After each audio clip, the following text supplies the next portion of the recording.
Ruling party যারা তাদের হাত থাকে। অতীতেও ছিল, এখনও আছে, তার কোনো পরিবর্তন হয়নি। এনার্জিতে এখন হাহাকার। তেল আছে শুধু সংসদে, বাংলাদেশে নাই।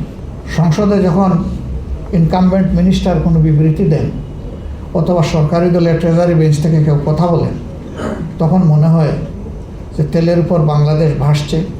শুধু কিছু অসৎ চুপচুপটা মানুষের কারণে আমরা সমস্যায় পড়ে গেছি। এবং এটাও বলা হয় যে আগের থেকে তেলের যে স্বাভাবিক চাহিদা ছিল, ইরান ভার্সাস ইসরায়েলের এই যুদ্ধ বাধার পরে এখন এই চাহিদা অনেকে বাড়াই দিচ্ছে। আচ্ছা, ভালো কথা। তো চাহিদাটা পূরণ করবে কখন? যাওয়া আসা আপনারাও করেন, আমরাও করি। আমি রাত্রে 3টার দিকে একবার এই শহরে ঘুরালাম। ভাবলাম যে দিনের বেলা বোধহয় এই কিউগুলা হয়, গাড়ি ঘোড়া, মোটর বাইক এগুলার।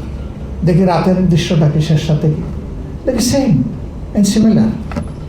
ওখানে শুধু মোটরসাইকেল একটু কম দেখলাম, কিন্তু গাড়ির কোনো অভাব দেখলাম না।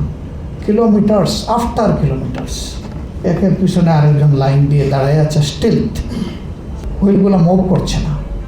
কার এমন গরজ লেগেছে 5 ঘন্টা, 7 ঘন্টা, 8 ঘন্টা কিউতে দাঁড়াইয়া এখান থেকে বাড়তি তেল নেবে?